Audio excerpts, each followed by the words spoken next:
One of the important things to realize about children is that their grief is not just a one-time thing, that as they progress through the different stages of development, they will re-grieve a loss. My name is Ryan Growney. I'm 16 years old and I'm a high school student. I'm Thomas Growney, Ryan's twin brother. I'm Chris Growney. I'm a retired tech executive and investor. I'm Thomas and Ryan's dad. The two brothers and their dad are looking for ways to disrupt the old models of youth service. Service should be engaging. We've got the drive. We've got the resources. We've got the capital. We have the passion. We have to take our inspiration and turn it into real actionable progress. And we want to change the world. Welcome to Service Academy. We've talked a lot about social entrepreneurship, creating socially minded businesses rather than charities to help solve a problem and turn a profit so they can go on solving that problem. Today, we're talking about something slightly different: systems change leadership. Now, what's the difference between a social entrepreneur and a systems change leader? So a social entrepreneur is looking at a problem from the business side, and a social change leader is looking to change a system. It takes passion for a cause to be a systems change leader, whereas you don't really have to care about a problem. You just have to care about making money if you want to be a social business entrepreneur. Yeah, there's a difference there. Systems change leaders set their sights on big game. Their goal isn't to start a business. It's to change a fundamental problem. To be a system change leader, you need other people. And once you have other people, it becomes not an individual goal, it becomes a societal goal. Obviously, it takes some leadership skills to start a company, but a systems change leader scales that up. They're organizing all of these moving parts, people, businesses, governments. So before a systems change leader, there's all this momentum going in different places. They harness that towards a specific system. Obviously, that requires a ton of charisma, leadership. I think that's why you call it a system change leader instead of just a system change person. According to the World Economic Forum, while systems change frameworks may exist, the reality of the process is often messy and ambiguous. It's a journey of discovery that evolves over time, hopefully, eventually leading to those eureka moments of insight. A system change leader looks at a system and sees what's missing. And then they look internally and say, what can I do to affect change? But then they galvanize other people and those skills to fill other gaps so that the system can shift. Daniela Poppy Thornton is an educator, author, and former deputy director of the Skoll Center for Social Entrepreneurship. And she's thought a lot about this issue. According to her, the key difference is in not being married to your solution. To lead the way forward to fundamental change, you have to be dedicated to solving underlying problems using whatever means work. Real system change leaders are married to solving a problem, not married to their solution. We can fix our wasteful systems. Each episode of the Service Academy podcast features leaders in social entrepreneurship. Today's feature is Sara Deren and Experience Camps, a national no-cost program for grieving children who have experienced the death of a parent, sibling, or primary caregiver. It's a week-long overnight summer camp that helps to reframe the experience of grief and empower kids with the coping skills to move forward. More than 250,000 children have lost a parent or caregiver to COVID in the United States, upending their lives with far-reaching consequences. Left behind are tens of thousands of children, some orphaned entirely after the parent or grandparent who cared for them died. Compared to kids who have never lost a parent, bereaved children are at significantly increased risk for lower self-esteem and poor academic performance. They're at greater risk for death due to illness, suicide, drug abuse, and violent crime. These stressful events can be biologically embedded, so their physical health could also suffer long term. Charles Nelson co-authored a study in the journal Pediatrics. He says without interventions, these kids face serious risks. There's the issue of unresolved grief, that is, the depression isn't treated and it becomes a persistent form of depression. So this could affect them for the rest of their life. A child's well-being is severely affected by the loss of a parent or caregiver. And obviously COVID has exacerbated that fact. It's a trauma and grief, which is hard for anyone to process, much less a child who frankly doesn't have the words or the life experience to express their feelings, and frankly, a relatively limited community to lean on. Losing someone that you love is not a problem that you can solve. We don't, as a community, as a country, as a culture, do a very good job of making space for grief. 1 in 5 children in the U.S. are grieving the death of someone close to them. Processing grief in the time of COVID is complicated. Some children feel guilty for infecting a parent. Others are angry that their parent didn't get vaccinated or wear a mask. I heard about this new international study. I think it was from January in 2020 to May 2022, so it's over 2.5 years long.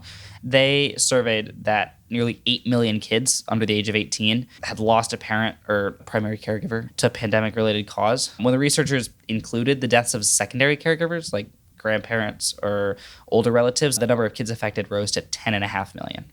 That's so many people that have lost someone. One of the important things to realize about children is that their grief is not just a one-time thing, that as they progress through the different stages of development, they will re-grieve a loss. And so you might see these symptoms of grief coming and going. There are organizations across the country that help grieving children, but they are few and far between. Sara Deren is the founder and CEO of Experience Camps for Grieving Children. And this summer, some of them will head to Maine, where Experience Camps will attend to the hearts of grieving kids. Hi, I'm Sara Deren, and I'm the CEO of Experience Camps for Grieving Children. We started in 2009 to give kids who had at that time, just a parent who had died, an opportunity to come to summer camp for a week. And when they come to camp, they're met with time to really sit in their grief and sit in the feelings that they have, but also to be able to connect with other kids who understand what they're going through. I married into summer camp. I'd been in the corporate world. I was in IT and finance, nothing to do with summer camp. Really, I was like, I'm an analyst. I like getting into I love spreadsheets. Like I love data and details and things like that. In the business world, I was working for a number of financial services institutions, and I went to business school to further my education in that realm. Kind of made a decision with the financial decline of 2008 when I was laid off from my job in one of those investment banks when I was 9 months pregnant. Said, well, I guess this is the time. And I'd always wanted to do something in the world of philanthropy, in the way of giving back. I'd always volunteered, and my parents were school teachers. It was just sort of part of my fiber, and I hadn't gone that way professionally. And I found myself kind of thrown into this world and seeing really what was an opportunity to take this incredible platform that is summer camp and applying it to kids who maybe don't get that opportunity. She was an investment banker. She didn't have an experience with grief in her life in that kind of personal way, but she was able to still take her skills and leverage them. She used her resources to help solve a problem rather than create a solution. So around that time, we started developing a nonprofit. And as we were doing that, there was another program, another camp in Maine that had reached out and said, hey, we're running this bereavement camp for girls, but they all have brothers. And we're looking for a program that would run a boys program. Is that something you would be interested in doing? And we were like, yeah. There's this kind of hierarchy between social entrepreneurs, systems change leaders, and charities and nonprofits. And charities and nonprofits are good, but they're not as good as being a social entrepreneur or not as good as being a systems change leader. What XCamps is kind of helping us realize is that there are situations in which a charity is far and away better. Charities and nonprofits, they have huge value because there are problems in this world that we can't solve. We come to this place for magic, to laugh, to cry, to care, because we need that, all of us. These kids will toggle from crying to laughing within a second, and that's life. You're allowed to be sad and happy at the same time. In grief camp, you don't be afraid to have grief. Grief camp is fun. Grief camp is my comfort zone. What happens at Experience Camp? Oh, everything you would expect in a traditional summer camp environment. But overwhelmingly, what the kids are looking for is that release from their grief. They're looking for a place where they can just be kids again and really play. And, you know, they're swimming and water skiing and all of the beauty of the outdoors. And there are those moments of reflection and quiet and space for the grief to exist in whatever way it needs to. We bring back childhood for these kids that have experienced so much trauma and so much pain in their lives in ways that is somewhat unimaginable for so many people. Somebody invited us, said, hey, we at the last night of camp, we drove up there and Alicia's fully pregnant. Alicia, Chris's wife and Ryan and Thomas's stepmom, lost her own mom at a young age, so felt a personal connection to this cause. We got to play with the kids. We sat through the sharing circle. And then what they did is they took these 15 adults. They just said, hey, I just want you to understand what it's like in terms of a sharing circle. And it was amazing because Alicia was the first one to say something. And I'm like, holy cow. Like, it was like really profound, like sort of hearing her sort of give voice to a lot of those feelings. And then literally the stories were like unbelievable. And there was one guy that was like probably in his 60s. He's like, I've never talked about that. I've never talked about it with my kids. My kids are in their 40s. I've never talked about that. This is the first time I've ever actually told that story. So it was a really sort of profound moment. We have over 450,000 hours with grieving kids that have told us something that seems really obvious now. Talking about grief helps. She can't solve the problem of losing someone you love, but she is solving the problem of how we as a society can recover from that. And so I think in that way, she's a systems change leader. This has also been a business that we've grown. The elements of scaling and growth and human resources and all of the things that come with that has also been part of that journey. But we always come back to the why. From those first kids that we had in Maine in 2009, we had 27 boys that year. It has grown to, we have 1,000 kids coming to camp this summer. She was able to create a business that was scalable and useful, and it takes some pretty good money management to make this free for all these kids. So we're opening our 6th location next summer, 2023. So we'll be in 6 states. We have a boys program and a girls program in each of those locations. So 12 programs overall. Across the country next summer, we're going to have 1,200 campers at our 6 locations.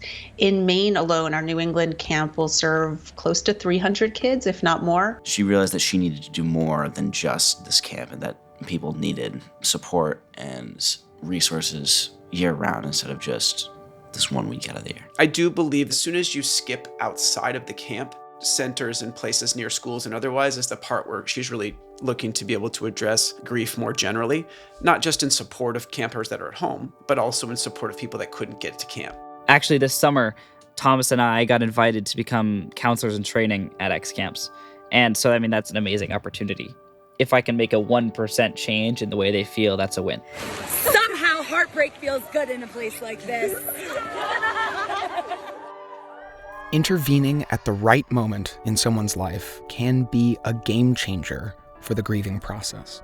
And introducing young people to service at the right moment and in the right way can be a game changer in their lifelong commitment to service and impact in their community. Check our show notes for more about experience camps, and please share this episode with anyone who you know that might be interested in service and helping their community. This week, the Groundies are thinking about growing from difficult experiences. If you have thoughts on that, they'd love to hear from you.